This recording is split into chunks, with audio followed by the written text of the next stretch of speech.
Good afternoon, everyone. Welcome back to the virtual Singapore Garden Festival Hot Show 2021. We hope you have had an enjoyable time following our online programs. I'm Charlene Lin, your host. Today, we are going to start off with a sharing and a Q&A segment on growing plants from the mint family. Followed by that, we'll be exploring the topic on ginger and their importance in research and conservation. Now, to get started, I'm sure all of you are as excited as me. Now, we have a familiar face here. Now, if you do follow NPark's video and also attend his webinar, we have Dr. Wilson Wong, my go-to for any plant problems, okay? Here to share with us all about the mint family. Now, Dr. Wong, please say hello to our viewers out there. Good afternoon. Thank you for spending your weekend with us, and hope today I will be sharing something that you will find useful. Indeed, and later on you will have a Q&A session with us. So if you have questions for Dr. Wong to answer from the mint family, feel free to keep them coming in. Now I can also see that, Wilson, on this table we have a lot of your babies. All your potted plants are on this table, right? Yeah. Are they all from the mint family? Yes, because to keep to the topic, they must all be from the mint family. If not, there will be more that will be bringing from the nursery, right? Correct. At the back, no. Okay, so just focus your attention to the plants in the front. So maybe let me just introduce to the audience, Yes. So we have rosemary, something very, very popular and common. Everybody loves to grow it. Yes, all very right? good for our cooking. And then you have the mint on this side. This is apple mint. When you rub the leaves, it smells like, green apples. Oh, yes, they do. Correct. So wow. There's apple mint, and there are many types of mints. And the plant in front is perilla. Okay, those of you who like Korean food, you know this plant very well. Yes, but yours is a more unique than the usual one. Usual ones are all just green and leafy. Yeah, correct. This is the red version. Are they very easy to grow? About the same, but some of you may probably find the seeds of the red one a bit harder to germinate. Yeah. Right. And over here, what do you have? Okay, these are very common ones that you and I will be familiar. This one, of course, basil. Basil, sweet basil. Correct. Yes. Pesto, you will need it. Yes. Then, of course, you have the one in the middle, that's sage. Beautiful sage you have here. Yeah, it's good for lamb, for cooking lamb. Yes. And of course, you have time. We all have time today, so this is time. Thanks for making time with us here today. Yeah. So of course, beyond all these cooking herbs, right? Let me just introduce to you some other plants also from the mint family. Probably you do not actually know. Okay. So the first one is I have cuttings of this plant. All right. So what is it used to make? It's used to make this thing. Do you all know what it is? Oh, it's a dessert, right? Correct. This is your chin chow, the Chinese chin chow. And this is the plant that, when you dry it, you boil it, okay, you get this. If you do not say it, I'll be thinking, because from the flowers, it looks like basil flowers. Then after that, the leaf looks more like mint. I can't tell that it's chin chow. So that's the thing, you see. Plants from the same family have a lot of similarities with one another. Of course, to prepare this dessert, okay, you don't use the fresh material, okay? You need to dry it. After that, this is what you get, twigs, or dry. Then you boil it, you get a dark brown solution, which people add coagulants to make it into jelly. Right. So like what you say, they are plants from the mint family. They have a certain types of characteristics which distinguish them and group them together. So how do we tell? Okay. I use a very common herb that you probably come across, and everybody grows it. All right. This is your Indian borage. It's very easy to grow them, right? Correct. So one of the characteristics of plants in this family is that they have a square stem cross-section if you cut it. Okay, you notice it's squarish. Okay? And also the other thing about it is that you see the leaves are on opposite sides of the stem. Right. So if you turn it around, you see that's how they grow, right? Correct. You can see it alternates with one another so the leaves don't shade one another out. Okay, so this is a characteristic of plants from the mint family. And of course, if you happen to see them flower, okay, you'll notice that the flowers have a lip and have 4 stamens if you look closely. But for a lot of us who grow herbs, you normally, when you see flowers, you cut it away, right? Because especially when you grow basil, you don't want the flavor to change. So you cut off the flowers. So maybe one of these days you can allow 1 or 2 to flower and and look at the flowers closely. And mind you, for those of you who like to have ecological gardens, right?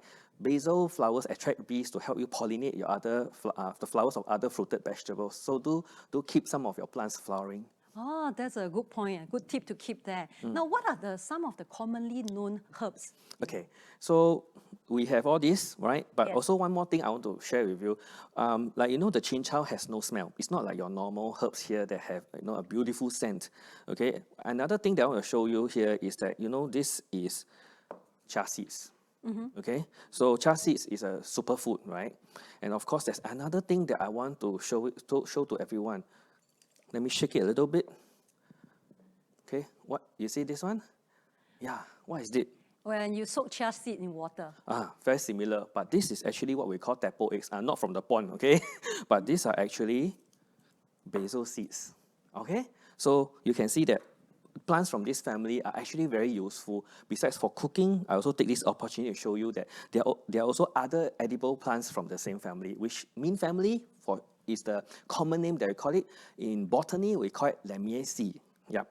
Right. And one thing I would find that for this, aside from chin chow where you say that it doesn't give off any smell or fragrance, but the rest or most of it actually do. Yes. So in this case, right, since they give off such nice aroma, are they suitable to be kept as indoor plants? So naturally at home we have room diffuser. Okay, this is a very good question. And a lot of people did this thing, you see. When they say, oh, they like it cooler or whatever, then they put it inside the house because they say the sun is hot, the hot balcony, It's not true. So make sure that I want everyone to know that all these herbs are actually sun lovers, okay? And you put them indoors, there's no sun, then they'll perish, okay? So when you grow all these herbs, especially if you live in a high-rise flat, a lot of us live in high-rise apartments, right? You must grow it on your sunny balcony, your corridor, even a balcony. Make sure that they get at least 4 hours of direct sunlight, okay? And if you happen to have an outdoor garden, right, maybe your allotment garden or your private home garden, make sure that they are sheltered from the sun during midday because the hot afternoon sun can be quite intense. And also some of the herbs like, your rosemary, your thyme, your sage and all that, they don't like to have wet feet. So you need to make sure that they're protected from heavy rain during the rainy season. Right, that's a lot of care that we have to take note of, right? Yes. So, and also I believe that for this potting media, it's something important that we have to take note of too. Yes, correct. So let me just bring 2 pots of plants as an example, okay? So I have my thyme here and I have mint here. All right, I like to kind of like divide them into the two main groups of herbs for the ease of cultivation. All right, so you have thyme here and your mint here. Charlene, maybe I let you take a look at the 2 pots, Let me see.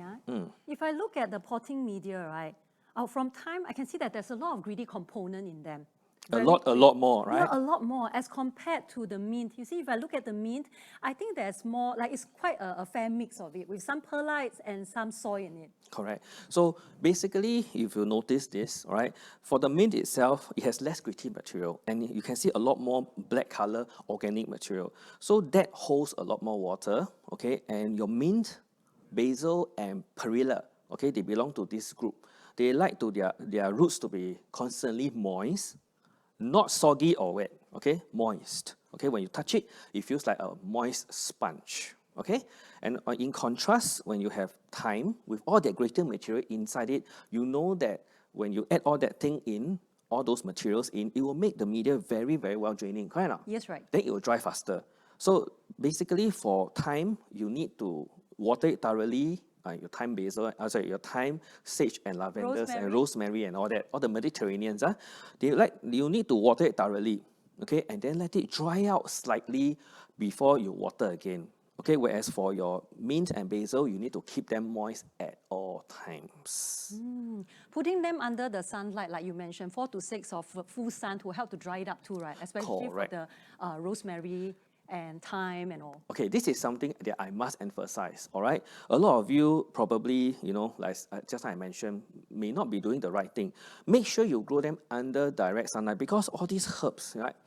Oh, the smell is very nice. They need to have that sun to be healthy and aromatic, okay? So that when they are in good health, they can fight off disease, okay? And the other thing is that the heat from the sun can dry the media out, quickly before you water again. So you imagine that you're not soaked in water all day long, your legs all wet. So this is what the Mediterranean herbs like your mint, thyme, and your rosemary and lavender. There's so many, you see, I also can forget. Too many, spoiled for choice. Correct, correct. So don't make them experience wet feet for long periods of time. Because the roots will rot easily, right? Correct, and they'll suffocate. So you must remember that in their natural habitat where they come from, they grow in very rocky soils that dry out very fast and hot sun.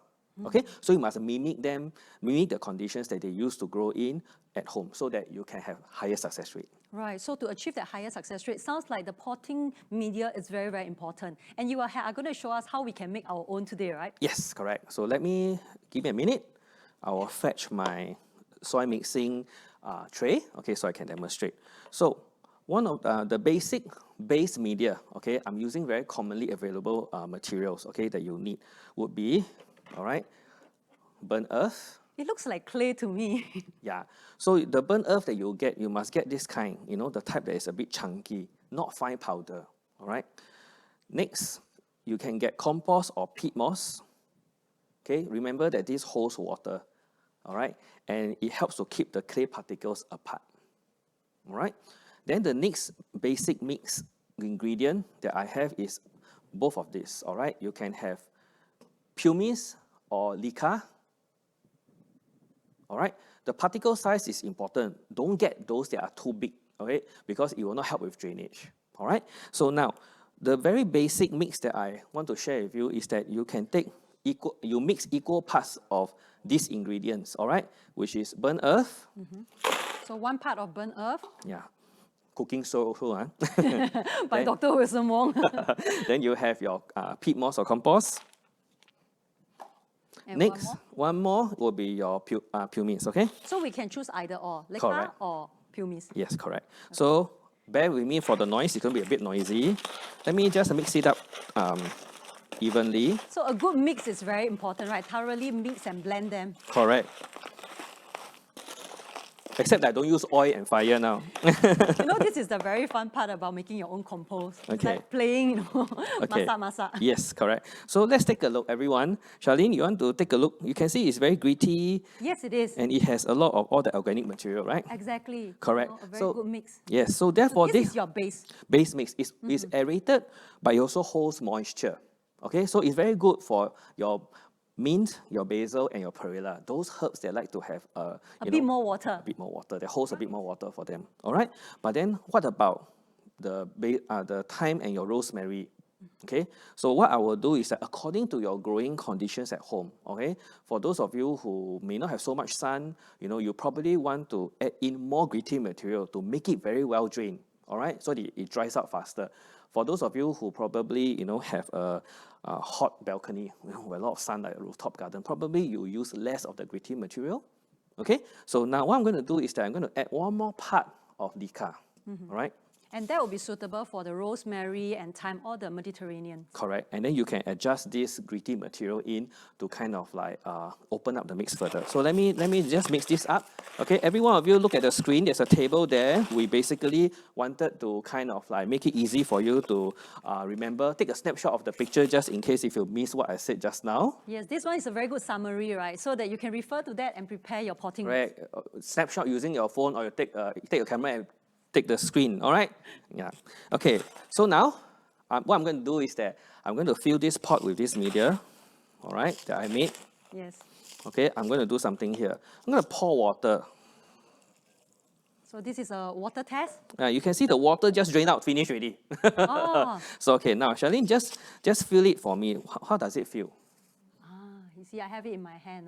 It's moist, right? But not overly. Yeah, correct. Right? So it's wet enough. So you can see it's actually very, very gritty. All right, and because it's very gritty, it's very open, so it will dry out very fast. So this is the kind of mix that you want to achieve for your Mediterranean herbs. Right, so now we have learned from you the light, the sunlight, and also the watering, and also the potting media requirement. Yes. Now, next question, how can we propagate these herbs? Now, and also, commonly we will go to the supermarket and then we'll buy a packet of, let's say, basil. We use a handful of it and we have leftover. If we keep them into the refrigerator, they rot very quickly. Can we use them as our cutting to propagate? Is that possible? You can, all right? Oh, that would be very good because we can reduce food wastage. Yes, definitely. So what kind of cuttings do you want to use? All right, I will just tell you that you use the freshest cuttings that you can get from the supermarket. All right, because you must remember that when they have been harvested, they transport over from somewhere to Singapore and then you keep it there in the fridge, and it's all they cut off from the plant. They have no water, so very limp. All right? Right. So you choose the freshest cutting, and one of the things that you must first do is that once you take the cuttings out from the pot, from the packet, put it in water. Okay, let it drink so that it perk itself up. When we let it perk itself out, do we put it under any sunlight? Okay, you can put it, say, maybe on your table is fine, because it's just only for a short period. You just want to let them drink up. Of course, definitely don't put it in the hot sun and let it wilt further. Yeah. So once the leaf starts to like kind of get back in shape, spreads itself out, it means that it's ready? Yes, correct. Okay. So like for example, this is a small sample of mint that I'm going to use for this demonstration. So let me just take out one, all right? So this is probably how it looks like when you buy from the supermarket. Yes. All right. So I would like to always use cuttings that are shorter. Why is that so? Isn't the longer cuttings better? You know, you can have more space for the roots to grow. Okay. This is something that I found over time, all right? I mean, this is personal experience. I find that, you know, for cuttings that are about 5 to 6 centimeters long are ideal. Because cuttings that are too long, you just imagine the cutting has to pump the water up very low, very high up. They have to do more work. Correct. And sometimes if too long a cutting means that it will dry out very fast if this water is not channeled up to the stem. True. All right. And I always like to use tip cuttings, okay, meaning that the growing tip is here. Okay, I like to use tip cuttings. All right. And make sure you choose those that are not too soft. You can see that this one is still quite slightly not the soft type.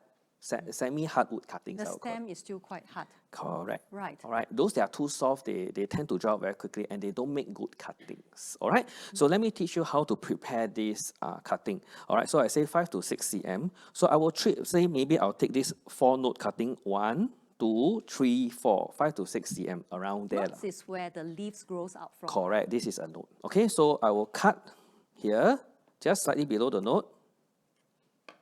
All right. So I have this cutting. Yes. All right. 4 notes. Yes. Then and there's a bottom part that's going to go into the soil, correct? Yes, it is. For it to root.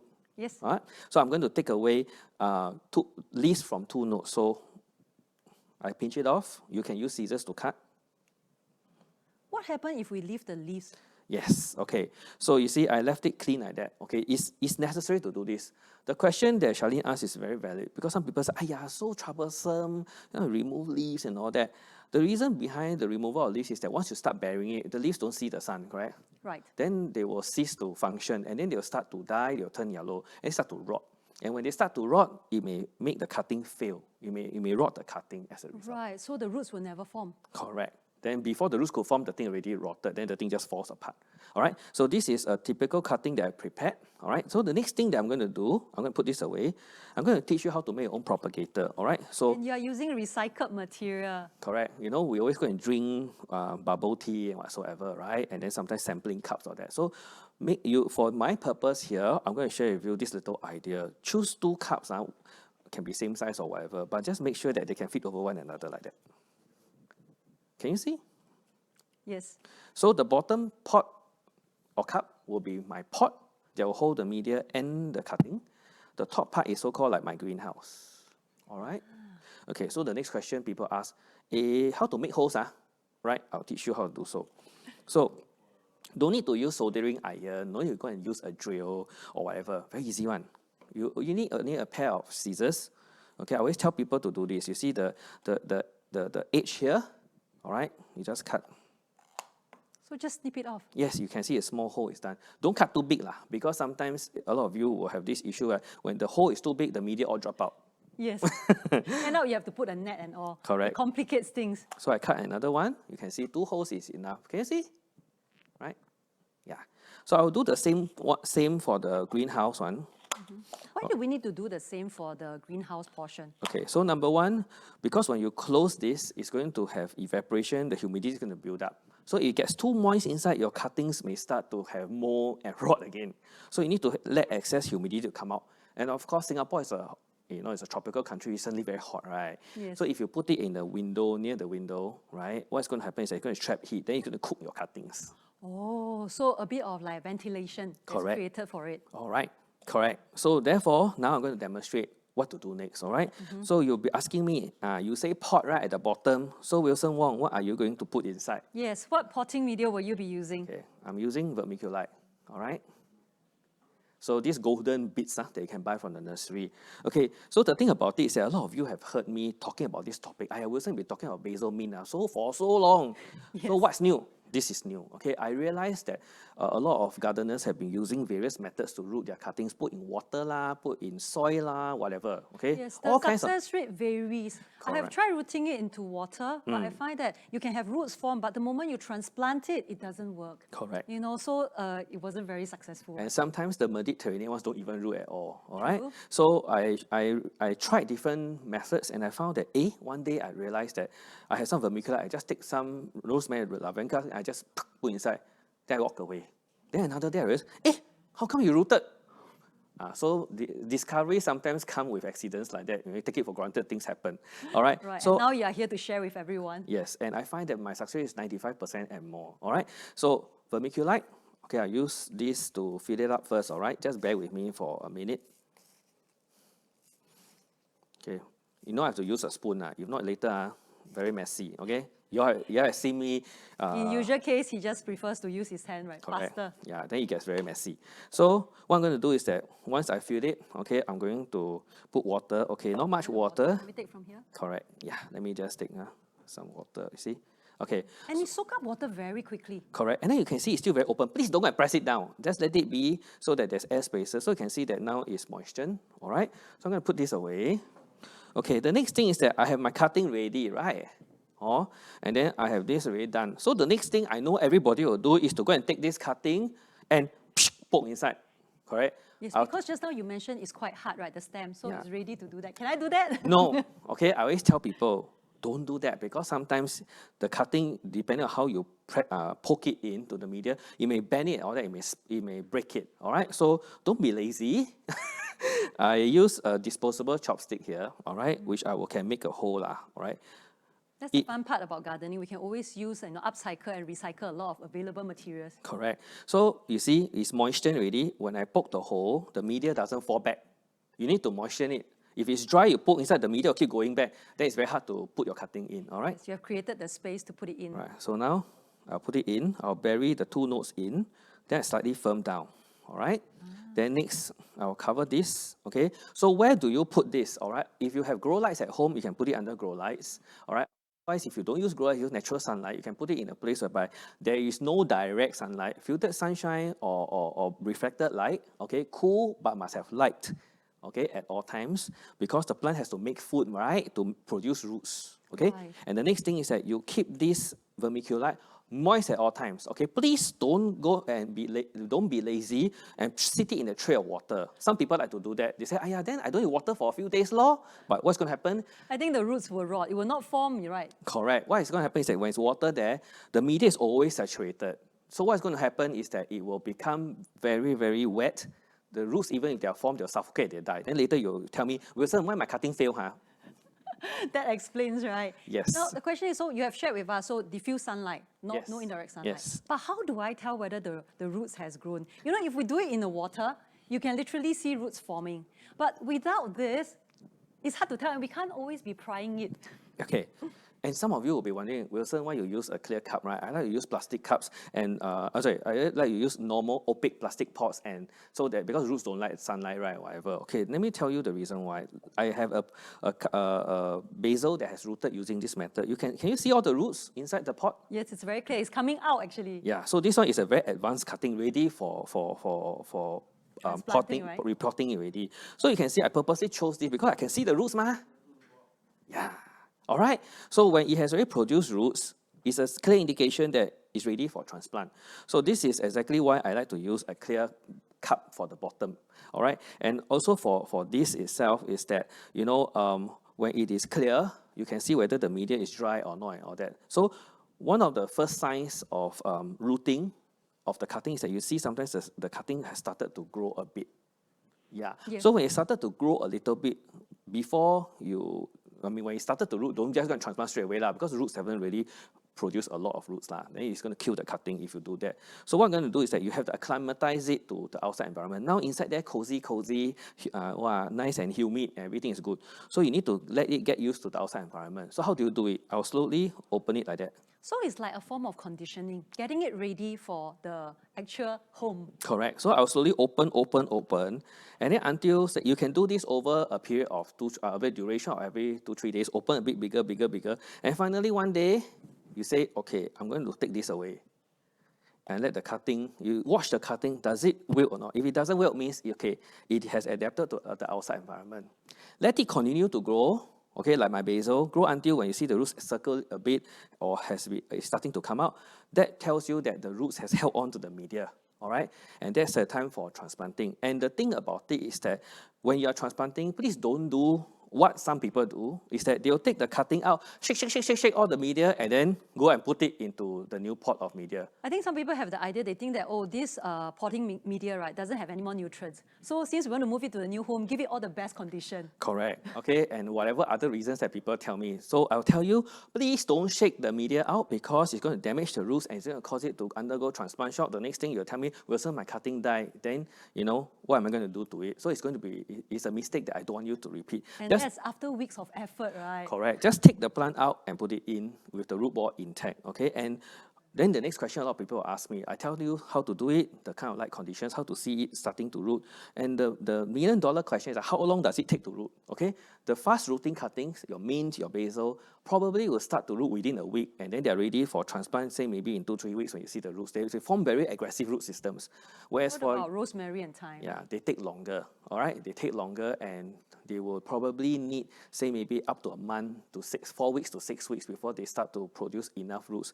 And for all the Mediterranean ones, don't make the media too wet, because I shared with you, Mediterraneans don't like to be perpetually wet, and probably you need to open a little bit more sometimes to let air circulate inside and not let humidity build up so that they don't go moldy. Okay? Yeah. Yes, we hear you now. Okay, now that we have come to the end of the demonstration, it's time for our Q&A segment. Now, we know that comments, questions have been coming in. Now, before we collate the questions, right, so Wilson, there are some typical questions that you commonly get. Yeah. Right, maybe, can you just share with our viewers? Yeah, whilst we wait for you to key in your questions for me, okay, so what I will tackle some commonly encountered questions. A lot of people ask me, hey, Wilson, just now you showed me how you root all your cuttings, right? Do I need to fertilize them? I know, I don't know why everybody is so anxious to fertilize their plants, okay? Because you must give it the best. You know, we give it a lot of tender, loving care and plus good vitamins and minerals. Correct. But the thing is that the plant is still producing roots, okay? Small roots that are very fine and it's not actively growing. So there's no need to put fertilizer. In fact, if you put too much, you may burn the roots and kill it. So please don't fertilize yet. So when the plant has started to root, you move it to the new pot. It's going to get cozy, adapted to its new home, started to grow quickly. Then that is the time to fertilize. Right, okay. Yeah. Now, another question that is commonly asked, the parsleys and the chives. Right, they are usually harvested from the leaves, right? Now, question is, if you bring them home, you have leftover, can we use them, propagate them? You see just now my expression, right? I like that. Okay, yeah, when sometimes it's like this, okay? When you go to the supermarket and buy all the herbs, you know your parsley or chives all put together, correct? Not in packets. Okay, for those of you who grow parsley and chives, you know how they grow. But for those of you who do not know, okay, you cannot take those packeted herbs that are cut, like your chives, parsley, coriander, all that, for propagation. Because you know why? They only harvested the leaves for you to cook. To use? Yes, for you to use it in the kitchen. There is no stem, and the way the plant grows is a rosette, so it doesn't have a stem that comes with it. So it's not going to root. All right, and also on the other hand, a lot of you probably use the stumps of your coriander, your Chinese celery for, rooting. Some people do that, okay? Right. But sometimes for that, it's not so reliable. The roots may rot, so I prefer that you use seeds to grow them. Right. Okay. Now, due to time constraint, now we have one final question before we wrap things up. All so right. Shall we look at the iPad? Okay. Maybe you can sift through a question that's probably asked by many. Yeah. Okay. Very, very quick one. All right. Okay. So Serena asked this question. Okay. Let me just send it. Now the question. So that okay. Yes. So there's this question here. How about coconut peat? Another type of potting base. Okay, I would not like to use coconut peat sometimes because the things that they can be very salty and they will continue to break down. Unlike peat moss, they will continue to break down and they can take away nitrogen from your cuttings for your plants. Then your plants will turn yellow. Okay, so therefore it's up to personal preference, but if it's a more sustainable substrate definitely for cocoa peat, you can use it, but you must make sure you know its properties and manage it properly. Right. Yeah. Okay, and that's the final question that we have. You have more questions, you can keep them sending. I'm sure some of us will be attending to it, right? Yes. Thank you once again, Wilson, for your insightful sharing always. Now, I'm sure, audience, you have learned something new from Wilson today, and you can't wait to start propagating your own herbs. Now, we are now coming to the end of this session. Now, if you missed part of the demonstration earlier, we're now going to play you a video to share with you how to propagate mint and basil. So, and right after, we'll be sharing you about the topic on ginger. So please continue to stay tuned with us. Now we'll see you in a bit. See you. Hi everybody, I'm Wilson Wong. In this video, I'm going to share with you how to grow basil and mint. These two herbs have very similar growth requirements, and I'm going to share with you how to propagate them.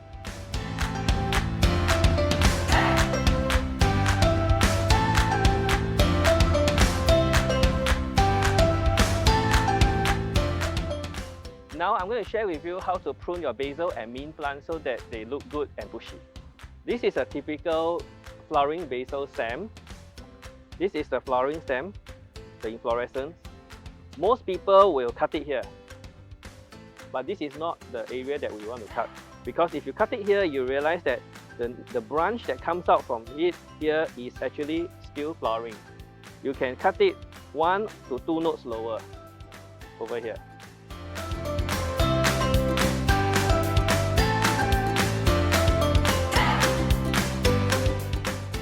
This is a very leggy mint stem. The point to cut is somewhere around here. As you can see that there are new growths.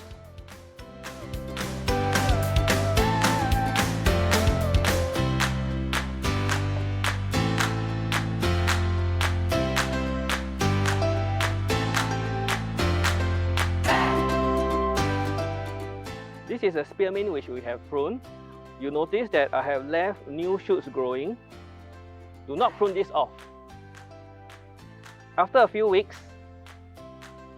the new shoots will grow and you will get a bushy pot of mint that looks like that.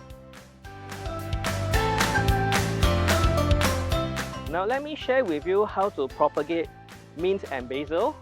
First, prepare stem cuttings with about 4 nodes each. Remove leaves from the lower 2 nodes. This is how the cuttings will look before and after the removal of these.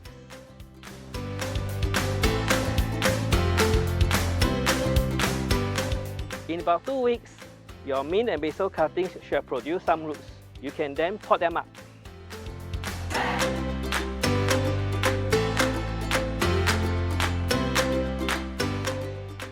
And this is how they look after they have been potted up.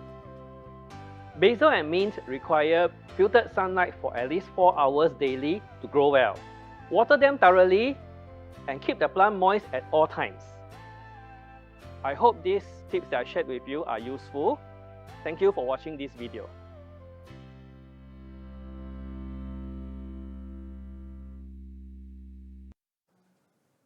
Welcome back to the online edition of Singapore Garden Festival Hot Show 2021. Thank you those who have stayed on, and hello to all those who have just joined us to learn all about ginger. Now, I'm Charlene Lin, your host. Now, we're all here to learn more about ginger, one of the most diverse plant group that we know. And to do that, we have 2 experts from NPark today. We have Dr. Jana and also Sarah here with us. Can you say hello to our viewers, please? Hello, I am Jana and I study gingers. Hi, I'm Sarah and I grow gingers to keep Jana busy. Right, very interesting jobs that both of you have. So maybe starting from Jana, tell us more about your job. Actually, there are many aspects to my job, but the most enjoyable one is being in the field and to collect gingers. When I collect them, I have to tell if they are already identified or not. If they are unknown to science, I will describe them as new, and then we can further study various aspects. For example, how they reproduce or how they are related to each other, and that with all these results, then they can be used in applied research or in conservation research. Right, it's actually very important studies that you do. Now, it's actually ginger. Is it easy to study? Ginger is actually a very challenging group to study. Unlike many other plants, they cannot be studied through dried specimens, such as those we have in our herbarium, and instead, living and flowering plants are needed. Here at the Singapore Botanic Gardens, we have one of the largest living ginger collection in the world for research. Well, we're so blessed to have that, and it's all thanks to the great work from the two of you. Very interesting, yet very important jobs that you have. Now, maybe we'll start it from Jana. Do tell us, how do we use ginger in our daily life?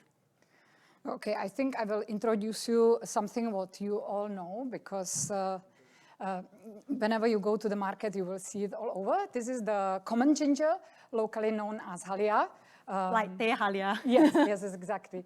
So common ginger, it's perhaps the best known member of the family. The first association which comes to mind, it's definitely with food, because ginger, it's used across all cultures, across all the races in Asia.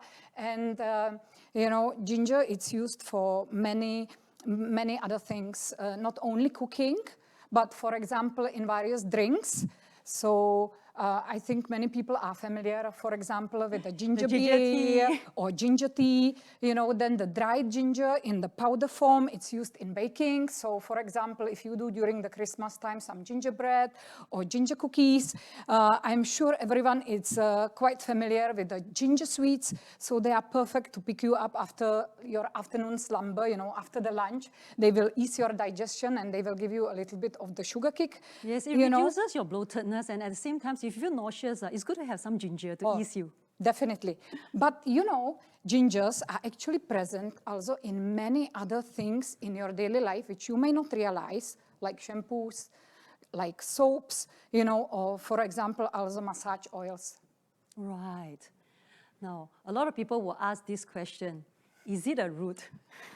Okay, I hear this question really a lot, and I go back to my friend here because this is very nice to show it. So no, it's not a root. So we don't eat the root, we eat what is scientifically called rhizome, but actually it is just a stem. So gingers, they do not have true stems, they have condensed stems. So all this branching, it's actually branching of the stems. Now, when you actually look at the ginger, and you see all this looks like a stem, but it's actually a false stem. It just formed by the overlapping leaf sheets, and if you cut it across, there is nothing inside. It will just fall apart. So this is the pretend stem. So this is the fake leaves, everybody. Yes. Fake stems. Yes. Right.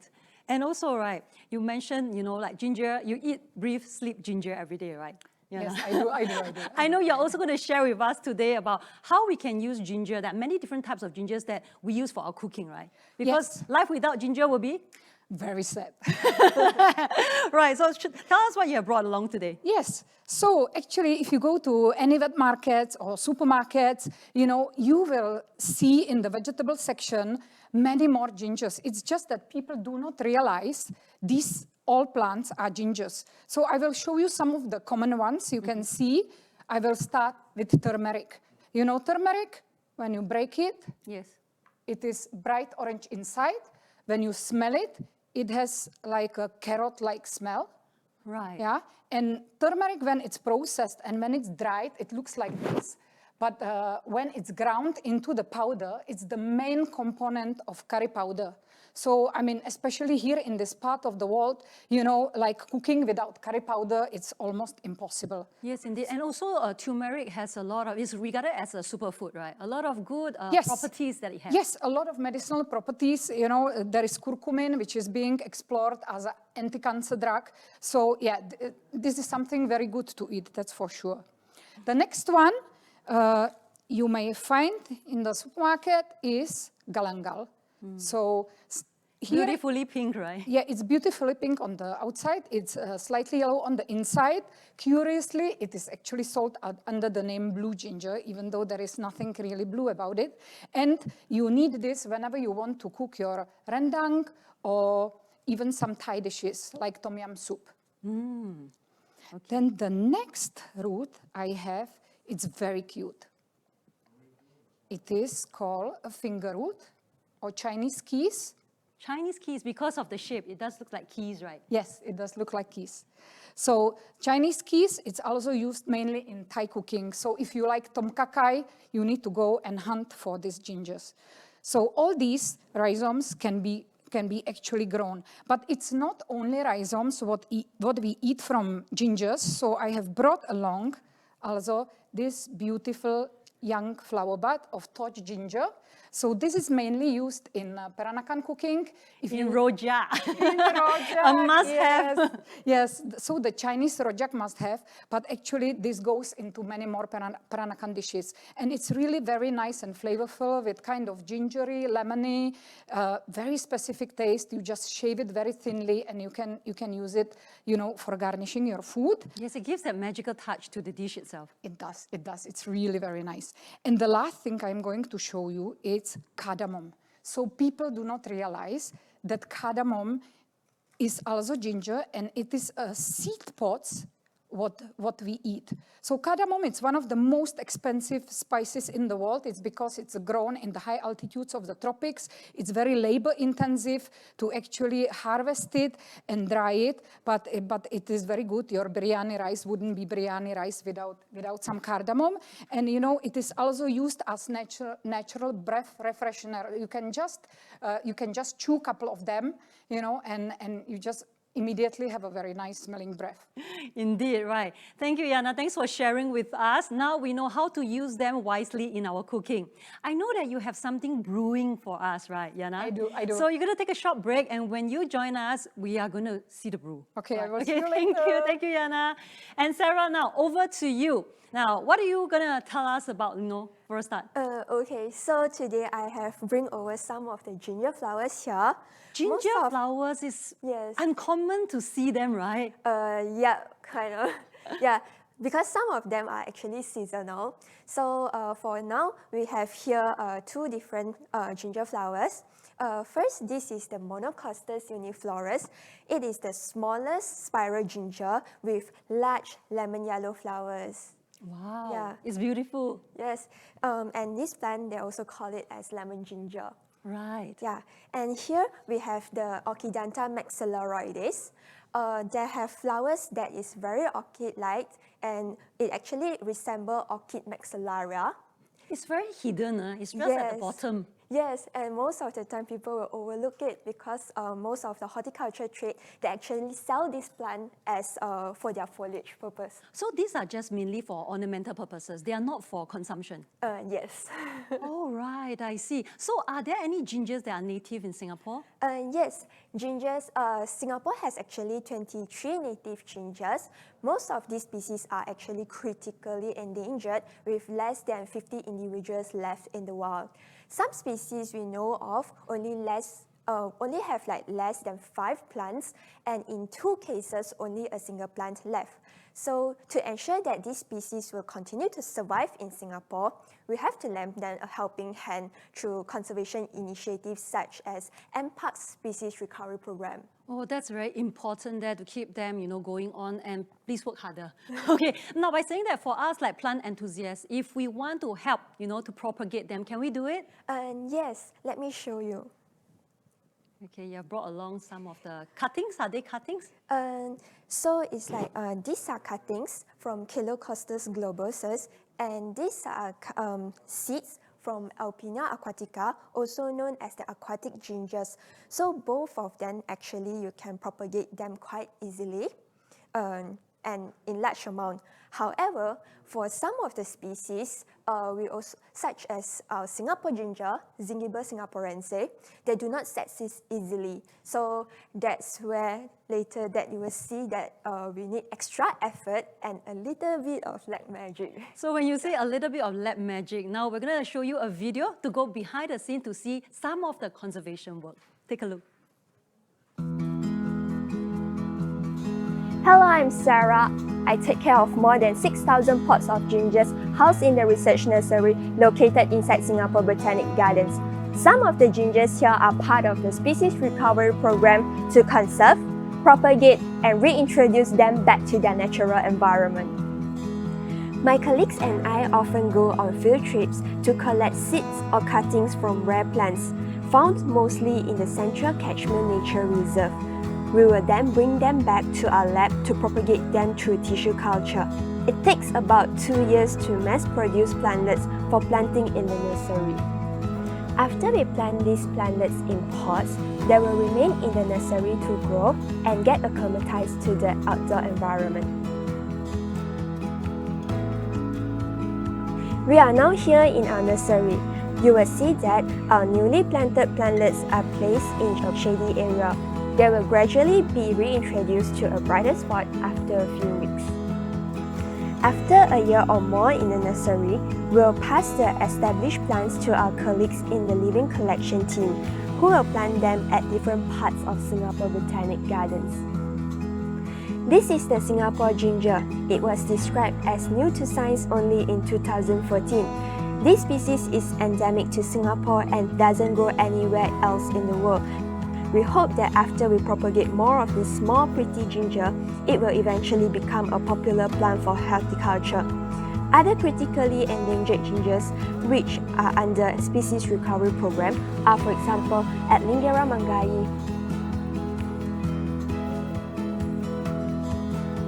Loba leucantha, and Hornstedia conica.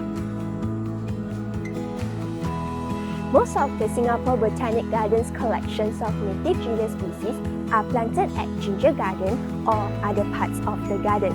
This is to test their suitability for nature landscaping as well as to promote public awareness and appreciation for native plants.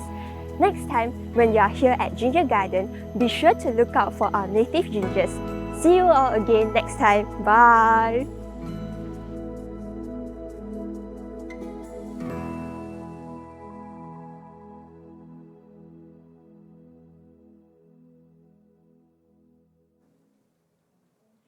If you are interested to grow ginger, Sarah is here today to teach us how to pick and plant them. Right, Sarah? Yeah, so let's look into the materials that we need. It looks kind of easy, not too many things. Yes, actually you can start planting your ginger with not much of trouble.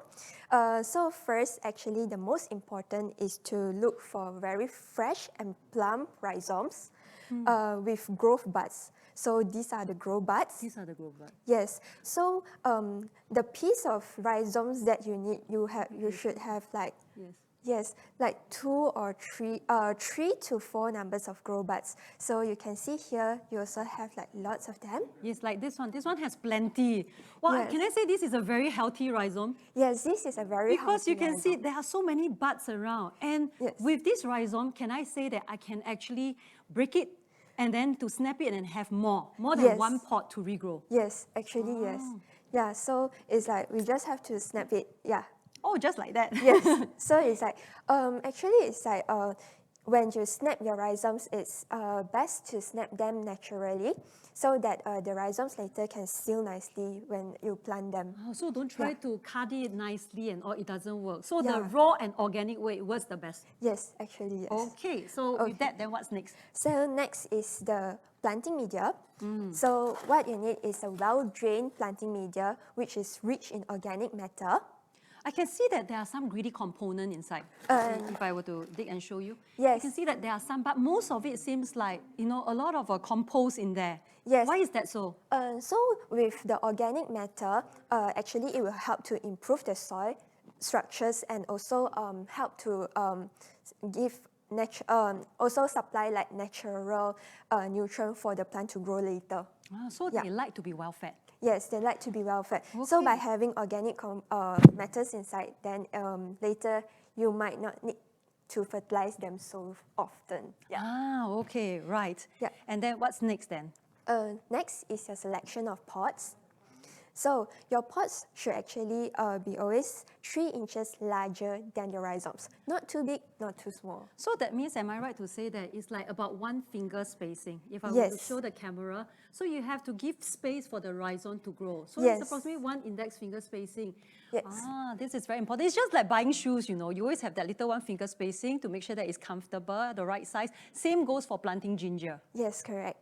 And also another thing to note is the drainage holes underneath the pot. They are relatively large holes, right? So yes, actually it's like with large holes, it will help to drain excess water away. But then it's like when you add in your planting media, then everything will start to leak out, right? Correct. So the net is very important. So here is the net that you need. Okay. So this also shows us that ginger doesn't like wet feet. Yes, Right. correct. So if you set your ginger actually in the water, then the rhizomes will easily rot away. Okay, sounds good. So now we have one of these plastic container for demonstration purposes so that you can see how we go about with the work of layering it. So we have filled about half the container full with this potting media. Yes. So is that the right amount for us to start putting our rhizome in? Yes, correct.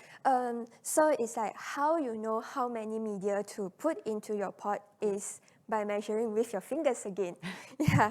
So you just have to measure them. It's about 1 finger, Okay. and then you can start to lay in your rhizomes. Right, and then when we lay in, my question is this: I can see buds on both sides of the rhizome. So how should I put it? This way upright? Lie on the side? Which is the best way? Okay, so it's like the best way is always let your growth bud to face up.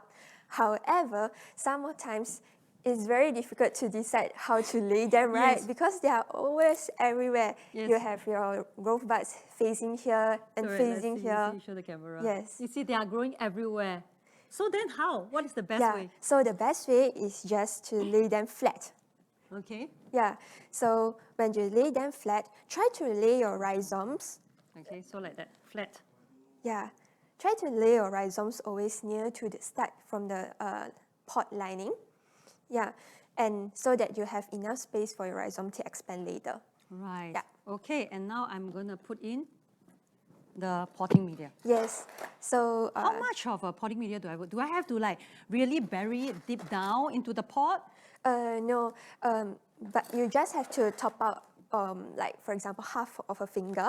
Half a finger. So that's Yes. about 1.5 inch, right? Yeah, half a finger. Half a finger. Okay, probably Yeah. about this amount. Yeah, I Is think that sufficient? yeah, it's sufficient. Yeah. So So I kept one part so that our audience can see yes, the depth of it yeah. to layer over this thick blanket. Yeah, so it's like never plant your rhizome too deep because it will hinder the shoots to shoot up later. So by having just a thin layer of soil, the shoot will actually easier to emerge from the soil. Right. Yeah, Okay, so it now will this is give- done. Yes. Okay, so let me just bury it. And then what do I do after? Do I water it? No. No? Yeah. But usually after transplanting or when you grow new seeds and everything, you have to put water. Yes, but not gingers. Yeah. So it's like after planting, after finish planting, the next thing you have to do is just to wait. You can just sit this container at a warm corner, and then wait for the new shoots to emerge, and only then you start watering them. So after this step, we just have to leave it at a corner that is Yes. warm and just leave it there. Yes, just leave it there and wait. But then how do I know that it's growing well? Check it periodically?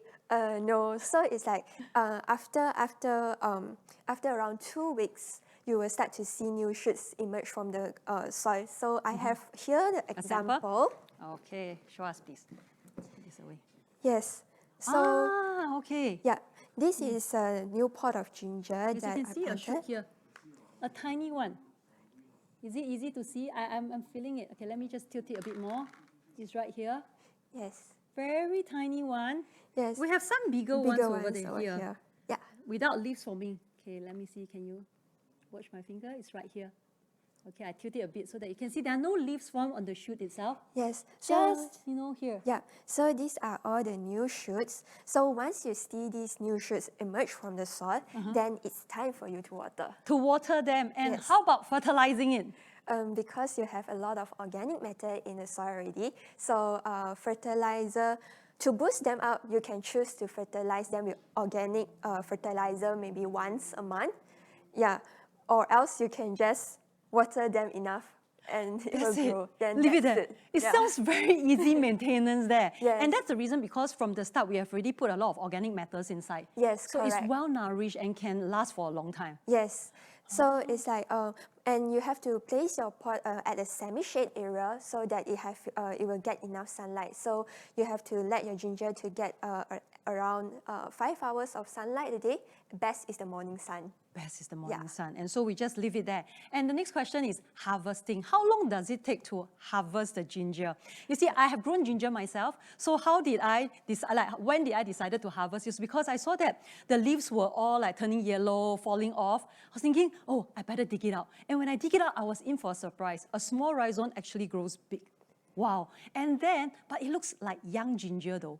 Yeah, it is. So if I want old ginger, how can I get old ginger? Okay, so actually it's like, that's a correct way also. So actually it's like after you planting them for 8 to 10 months, you can start harvesting all the young gingers. However, if you like to have old gingers, then that's where the watering part is very important. So when you see your leaf starts to get yellow, and then starts to die away, then you have to start to reduce your watering. Yeah, so it's like once you reduce your watering, the leaf will continue to die back.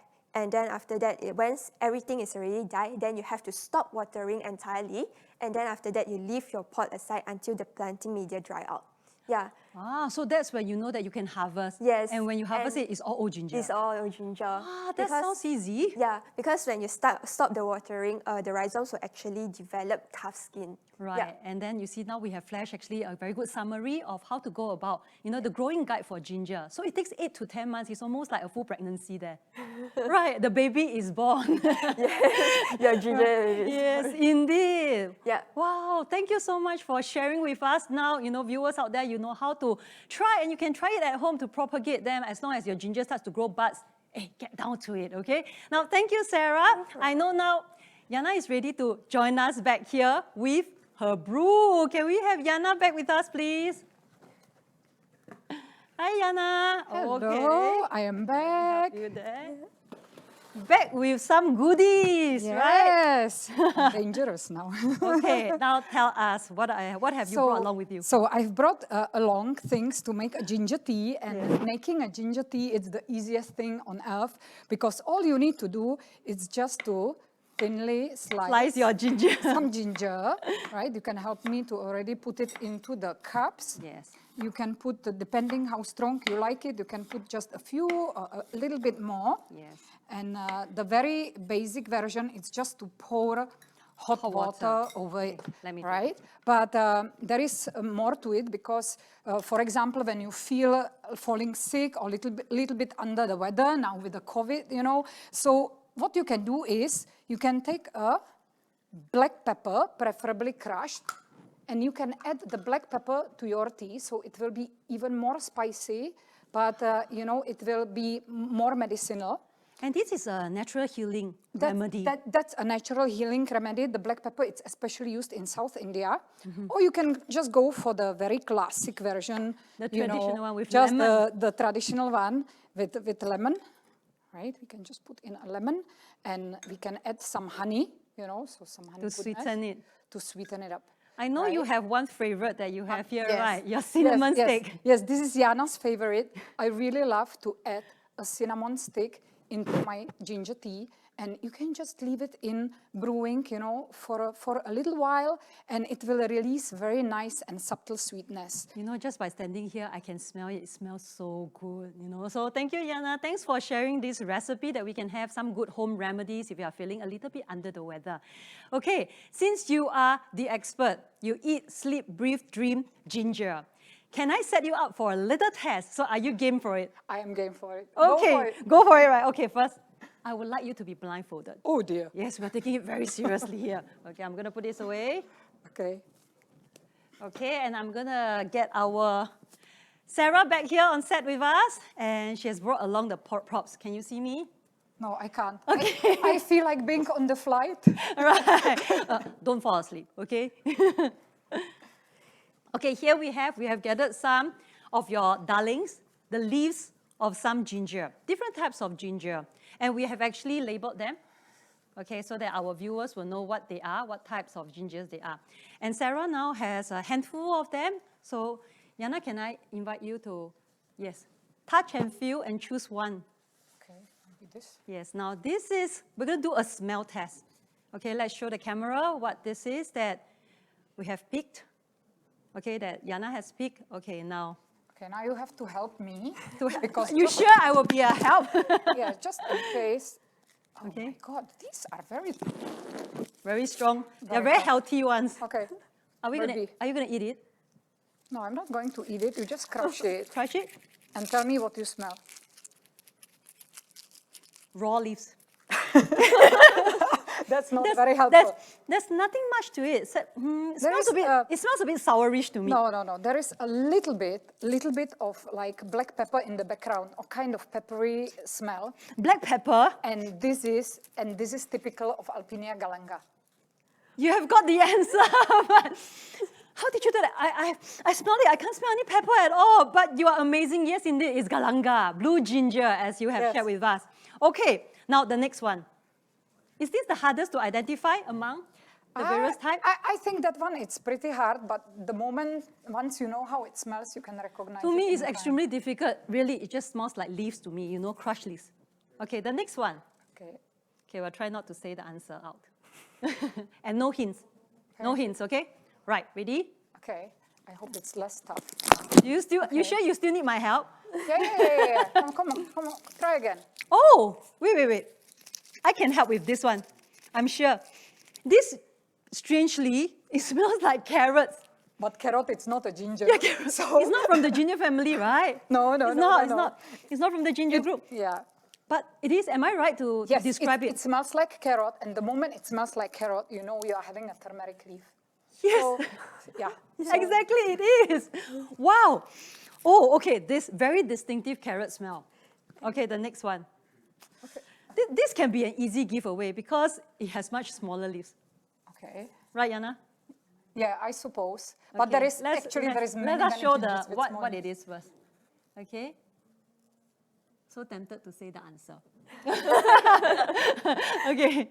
Now let's try this. Okay, so. Yeah, thanks for sharing. Some. This.